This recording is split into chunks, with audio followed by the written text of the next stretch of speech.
The lawyer cleared his throat and read from the paper in front of him. And to Hannah, I leave nothing. My cousin Brielle leaned over and whispered just loud enough for everyone to hear. Guess Grandma finally figured out who actually mattered. The room filled with quiet laughter. That's when I realized my own family had erased me from existence. My name's Hannah. I'm 26 years old. I work as a medical billing specialist. It's not glamorous. It doesn't come with fancy job titles or corner offices, but it's steady, it's independent, and it's mine. Growing up, I was the invisible grandchild, not the loudest, not the prettiest, not the most successful, at least not in their eyes. I watched my cousins Brielle and Trevor get showered with attention. Gifts, trust funds, birthday parties that looked like weddings. I was quiet, responsible, the one who helped Grandma with her errands without being asked. I drove her to doctor's appointments, helped her organize her bills, listened. When she talked about the old days, I never complained. I thought love and loyalty mattered more than flash. I wasn't the one posting vacation photos every other week or driving luxury cars. But I had something they didn't expect. Discipline. I'd been close to Grandma in small, private ways. Grocery runs on Saturday mornings, late-night phone calls when she couldn't sleep, sorting through old photo albums and laughing at terrible hairstyles. I thought that quiet love would mean something. I was wrong. Has your family ever treated you like this? Share your story below. It was 1 week after Grandma's funeral. We all sat in her lawyer's office, cousins Brielle and Trevor, Aunt Monica and Uncle Jeff. My older brother Kyle, the lawyer, Mr. Peterson, adjusted his glasses and began reading the will. To Brielle, I leave the beach house in Cape May. Brielle smiled and squeezed Trevor's hand. To Trevor, I leave my vintage car collection and $80,000 in cash. Trevor actually pumped his fist under the table. To Kyle, I leave my investment portfolio. My brother nodded like he'd expected it all along. To Monica, I leave my jewelry collection and the antique furniture. Aunt Monica dabbed her eyes with a tissue like she was heartbroken, but I saw her smile. Then Mr. Peterson looked directly at me. And to Hannah, I leave nothing. My throat tightened. Silence crashed over the room. Mr. Peterson kept reading like it was normal, like my name hadn't just been crossed off the family tree in front of everyone. Brielle smirked and stage whispered to Trevor. Well, she barely visited anyway. Aunt Monica's voice was ice cold. Grandma knew who really took care of her. I tried to speak. My voice cracked. I was there every week. Uncle Jeff cut me off. Don't make this about you, Hannah. She made her choice. Kyle wouldn't even look at me. Mr. Peterson started handing out envelopes. Keys, account information, instructions. Everyone got one.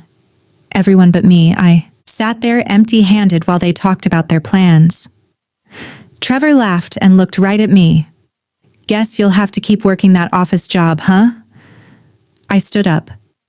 My hands were shaking. I left the room fighting tears. Behind me, I heard Brielle's voice loud and clear. Always knew she wasn't really one of us. I made it to my car before I broke down. But then I remembered something. Grandma's last words to me, 3 days before she died. She'd grabbed my hand, looked me in the eyes and said, "You've always been the smart one, Hannah. Don't let them fool you." I didn't understand it then. I was about to. 2 weeks later, the family group chat lit up. Celebration dinner at Morton's Steakhouse tonight to honor Grandma's memory and celebrate her generosity. 7 p.m. Dress nice. I waited for the details. They never came. I wasn't invited. I found out when Brielle posted photos on Instagram that night. The whole family around a big table. Wine glasses raised, smiling like they'd won the lottery. The caption, Family who actually showed up. I texted Kyle. Why wasn't I invited? His response came an hour later. Didn't think you'd want to come. You seemed upset at the reading. No apology, just casual cruelty. A week after that, I ran into Aunt Monica and Brielle at a coffee shop. Aunt Monica's voice carried across the room. Oh, Hannah, how are you managing? Must be hard without any support. People at other tables glanced over. Brielle leaned in with fake sweetness dripping from her voice. If you need help with rent or anything, maybe we can spare some. Grandma left us plenty. I kept my voice calm even though my hands were shaking. I'm fine, thanks. Brielle tilted her head. Really? On that salary? Poor thing. They left giggling. The barista gave me a sympathetic look. The humiliation burned worse than the coffee. Then Kyle called me out of nowhere. Suddenly he was friendly, warm, like nothing had happened. Hey, so I need help with some financial paperwork for the inheritance. Tax stuff. You're good at this, right? You work with numbers. I realized what this was. Free labor. Come on, he said. You're good at this stuff. Plus, family helps family, right? I took a breath. Like how you helped me at the lawyer's office. His tone changed immediately. You're really still on that? Grandma made her decision. Grow up. He hung up on me. I sat there staring at my phone. They'd never see me as equal. But I wasn't going to beg. I wasn't going to argue. Instead, I pulled out my laptop and started reviewing my finances. They'd always underestimated me.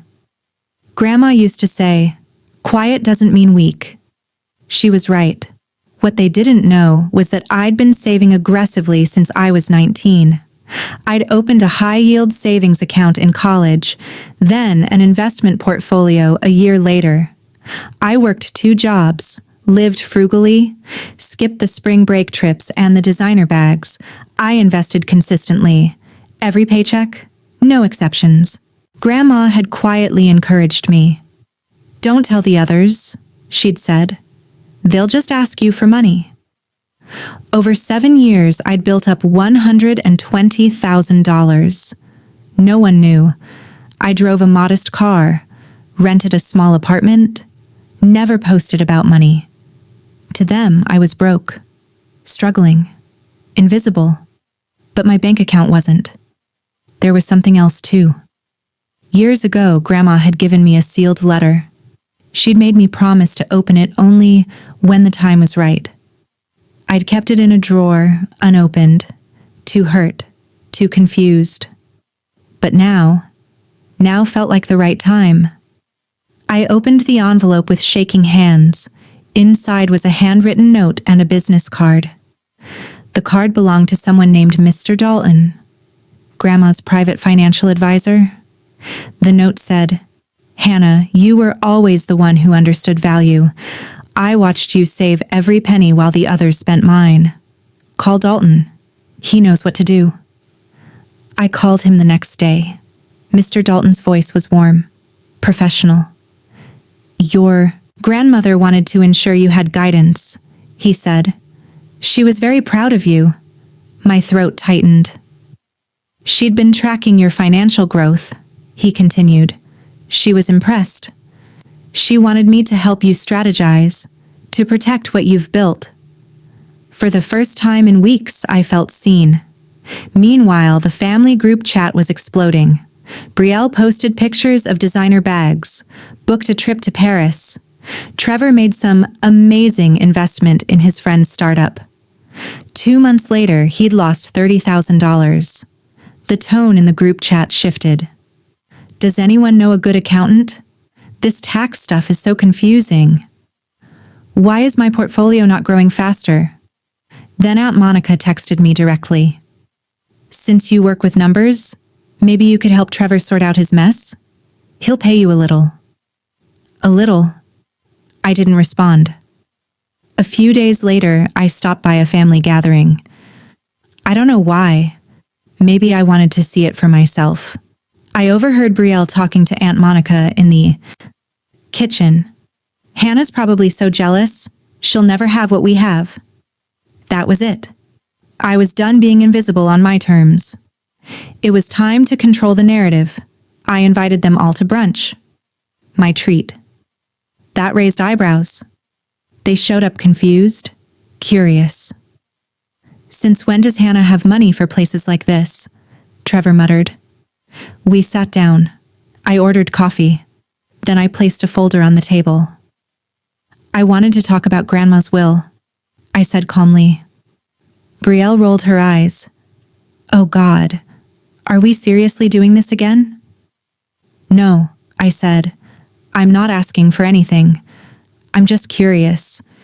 Did any of you actually read the part about financial responsibility? Kyle frowned. What are you talking about? Grandma left you money because she hoped you'd grow up. But she told me something different. I opened the folder. Inside were printed bank statements. My own. Balances redacted, but totals visible. Trevor's eyes went wide. Wait, is that... My investment account, I said. $120,000, built from my own work. No handouts. Silence. Brielle's mouth opened. Nothing came out. Aunt Monica stammered. That's... How did you... By not waiting for someone to die and give it to me.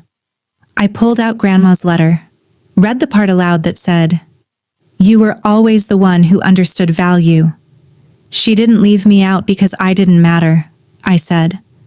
She left me out because I didn't need it. Kyle's voice turned defensive. So what? You're here to rub it in our faces? No, I'm here to tell you, I'm done. Done being the backup plan. Done being your free help. Done being invisible. Brielle tried to recover. We didn't mean... Yes, you did. And that's fine. But don't ever call me again asking for favors. Aunt Monica's voice turned suddenly sweet. Hannah, sweetie, we're still family. I cut her off. You made it clear at the lawyer's office who your family is. I stood up. Left cash on the table for my portion.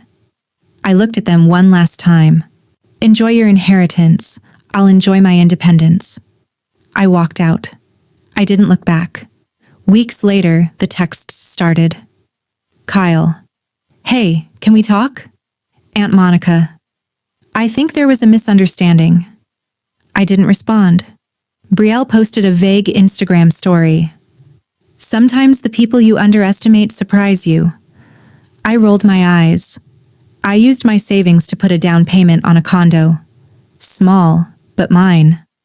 I also booked a solo trip to Ireland, a place Grandma always talked about but never got to see. Sitting in my new place, I looked at a framed photo of me and Grandma. She knew exactly what she was doing. The exclusion wasn't cruelty. It was protection. Protection from people who only valued money, not character. I didn't need their approval. I didn't need their inheritance. I'd built something they couldn't take away. For once, their silence didn't hurt me. It freed me. If you've ever had to stand up to family betrayal, hit subscribe and tell me your story. Where are you watching from? Drop it. Below, I always check. Sometimes the people who count you out are the ones who lose count of what really matters.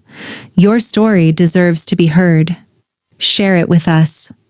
And if you stayed until the end, comment freedom.